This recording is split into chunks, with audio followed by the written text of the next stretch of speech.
in the 10th, swing like your life depended on it, 3 swings. You only needed 1. Can you just kind of walk me through that moment? What was your idea going into that bat, and why that first pitch looked so good to you? Yeah, I mean, kind of going to the AB, just kind of told myself that, this is what I committed here to do, and, this is what you play the game for, moments like that. And just kind of told myself, own the moment, and go up there and get your best swing off and go down with your best. And, got that first pitch heater and put a good swing on it. It looked like you didn't even hit it clean. I mean, it's like you got a piece of it, but you were able to just whack it out of there. Yeah, I got it. I got it good enough, that's for sure. But yeah, I mean, at the end of the day, it was just putting a good swing on it, just trying to pass it to the next dude. But got enough of it to get over the wall. I mean, you've been around here enough to know what these games mean, and just, I mean, was this like the best game you've ever had against Arkansas? Yeah, I mean, that's one of one for sure in my lifetime for baseball. Crazy game overall. I mean, producing from everybody, and yeah, it's tough to beat those moments, but that's what this team's built for, and it's going to carry on throughout the season. I'm sure you want to hit bigger home runs come May and June, but as far as your baseball career, would you call that number 1? I mean, is that the coolest one you've hit? Yeah, I mean, I think I hit a homer. I walked a game off when I was like 11 or 12 or something, but that doesn't compare to, playing Arkansas, hitting a walk-off homer at home. So, yeah, that's definitely one of one.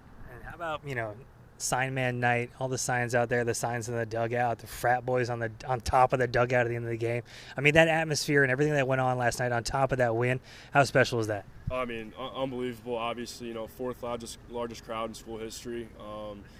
I mean, easily the greatest atmosphere I've ever played in front of here. It goes to show like what it can do for us players as well. 12-0 at home now, and when you got a crowd and community like that coming out to support you, it makes you play with a little bit of a chip on your shoulder and a little bit of edge and swagger out there. And then you got to go back to Fayetteville on the 21st. Yeah, it'll be a fun one. I told somebody last night I don't want to think about that game right now, but yeah, that'll be a good one. You won't see one pitch. Yeah. Coming off a game where you guys outdraw the Miami Marlins, you got to flush that immediately and go into a big weekend series back into conference play, chasing Jack State by 3 games. Now, like you mentioned, 12-0 at home right now. How do you keep that rolling kind of one day at a time into this weekend? Yeah, the message all year has just been, 1-0 every day, winning every day. Taking advantage of a day like today where, kind of a bit more downtime, take care of the bodies.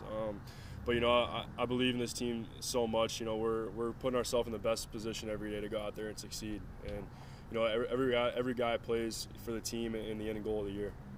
Hawk said they're Friday night guys. He'd call them the second best in the league. Do you kind of agree with that? And you think it's important to put that hammer down Friday and kind of set the tone for that series? Yeah, I know. I think we faced them last year Friday night, opening up the season. But it's just another Friday night in a big conference. So it's gonna be a dogfight. But we're made for it and we're built for it.